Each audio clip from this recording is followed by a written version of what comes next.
Anak ini tuh sekolah selalu pakai topeng kelinci kayak gini guys. Ini kira-kira kenapa ya? Apa itu lambang kelinci setan? Jadi anak ini tuh baru aja dimasukin sama mamanya ke sebuah sekolah nih. Gurunya juga sempat bingung, nih anak kok pakai topeng ya? Tapi karena anak ini nggak mau sama sekali lepas, ya udah akhirnya dibiarin. Akhirnya masuk ke sini walaupun diketawain. Dan di belakangnya itu ada anak yang tukang bully, akhirnya dibisik-bisikin gitu, dijahat-jahatin. Tapi anak ini tetap diem aja karena dia nggak mau ngelepas, sampai akhirnya topengnya ditarik, saat gitu kebuka. Ternyata bibirnya itu ada coret-coretan spidol permanen yang susah banget dihapus. Akhirnya teman sebelahnya itu ngeliat kan. Temennya yang sebelahnya ini akhirnya ngegambar juga kumis kayak gitu. Dan pas teman yang ngikutin, satu kelas, jadi pada ngikutin tuh, ada yang gambar di sini, ada yang gambar di deket mata. Ternyata anak ini tuh nggak pede tadi masuk sekolah gara-gara ya permanen tadi nggak bisa dihapus. Makanya dia pakai topeng-topengan kayak tadi, dan sekarang temennya itu buat dia pede. Jadi ini bukan kelinci. Gimana caranya kolam berenang sekotor ini yang sampai ada binatang-binatang kodok kayak gini jadi bersih kayak gini guys?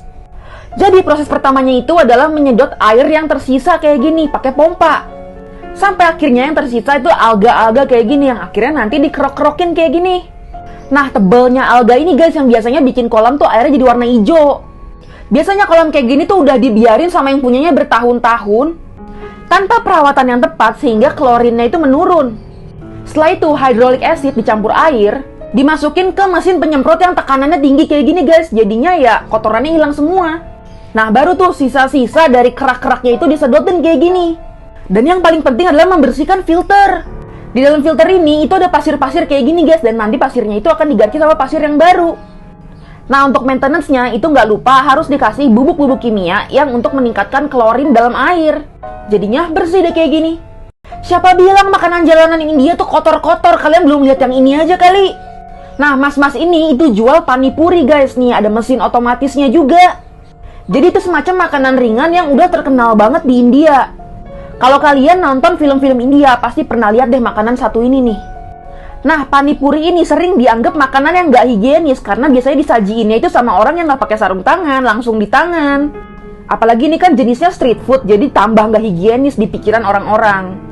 Tapi kalian perhatiin deh, ini tuh ngisi isinya aja itu masnya pakai sarung tangan. Wadahnya juga kelihatan bersih. Nah, setelah yang bentuknya bola kayak gini, yang tengahnya kopong itu diisi sama isi kayak gini, nanti yang beli itu tinggal pencet tombol dan nanti keluar air. Ya nantinya kalian tinggal isi kayak gitu di atas panipurinya.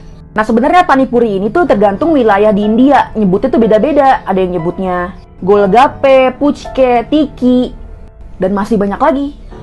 Supir truk ini nggak sadar dia diikutin sama malaikat maut sampai akhirnya mobilnya ketabrak. Akhirnya dia langsung dilarin ke rumah sakit kayak gini guys karena udah nggak sadarkan diri. Tapi di sini keadaannya masih hidup dia guys. Tapi malaikat maut nggak diem gitu aja, kalian lihat deh. Dia diem-diem menyelinap masuk. Karena heran nih orang kok nggak mati-mati. Akhirnya dia mainin dong alat-alat jantungnya kayak gini. Dan bener aja tiba-tiba detak jantungnya itu nggak beraturan guys. Langsung buru-buru tiba-tiba dokter datang ke ruangan dia untuk bawa alat pacu jantung. Dicoba berkali-kali kayak gini, tapi akhirnya dia nggak selamat. Dokter akhirnya udah nyerah, dia udah meninggal, dan akhirnya nyawanya dibawa nih. Tapi karena nutup pintunya kekencangan, akhirnya alat-alat itu jatuh. Malaikatnya itu udah mau bawa dia pergi pokoknya, sampai akhirnya nih alatnya muter. Dan cairan ini jatuh ke mesin dan mengakibatkan dia kesetrum. Dan karena kesetrum, tiba-tiba nyawanya balik lagi dong ke badannya, dan akhirnya dia selamat, nggak jadi mati.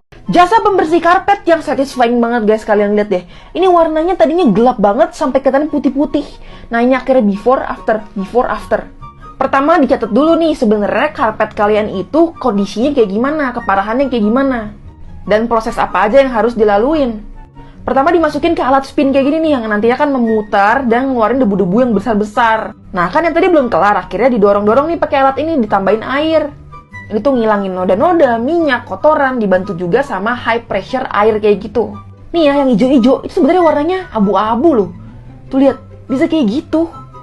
Dan ini biasanya disarankan untuk dibersihkan tiap 3 tahun sekali. Dan setelah itu baru nih pakai pewangi, pakai sabun.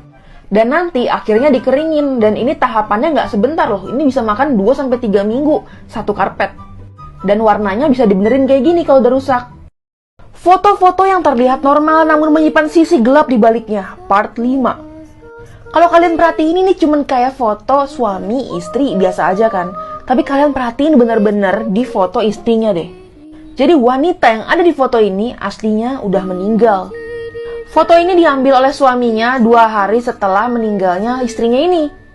Karena di abad 19 sampai 20-an dulu, itu dianggap berfoto sama orang yang sudah meninggal, terutama keluarga, itu hal yang wajar. Ini adalah foto Regina Kay Walters yang diambil oleh pembunuhnya beberapa saat sebelum dia dibunuh.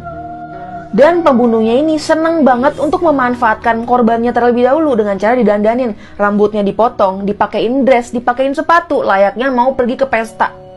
Dan dia difoto dalam keadaan ketakutan kayak gini. Ginny Wiley dikurung sama orang tuanya selama 12 tahun tanpa keluar rumah sama sekali. Gak bisa ngomong normal, baca, apalagi nulis, dan berperilaku seperti binatang. Siapa yang pernah makanannya jatuh terus bilang, belum 5 menit ambil lagi? Kalau di Indonesia sih terkenalnya belum 5 menit ya, tapi di luar negeri itu 5 detik justru. Atau nama lainnya 5 second rules. Survei dari 2000 orang, 79%-nya itu mengatakan kalau misalkan jatuh emang belum 5 detik, nggak masalah, mereka bakal ngambil lagi kok makanannya. Karena mereka nganggep masih bersih kok, tanggung. Tapi menurut sebuah penelitian di Amerika Serikat, makanan itu bisa langsung terkontaminasi bakteri, walaupun jatuhnya cuma 1 detik. Faktor kelembapan, jenis permukaan, durasi jatuhnya makanan itu semua berkontribusi terhadap kuman-kuman yang masuk. Yang nantinya bisa berakibat kepada penyakit-penyakit kayak diare, sakit perut, muntah-muntah. Dan bakteri-bakteri yang bisa masuk itu diantaranya kayak E. coli, salmonella, dan masih banyak lagi. YouTuber asal Amerika ini nipu satpam di Bali, guys, parah banget.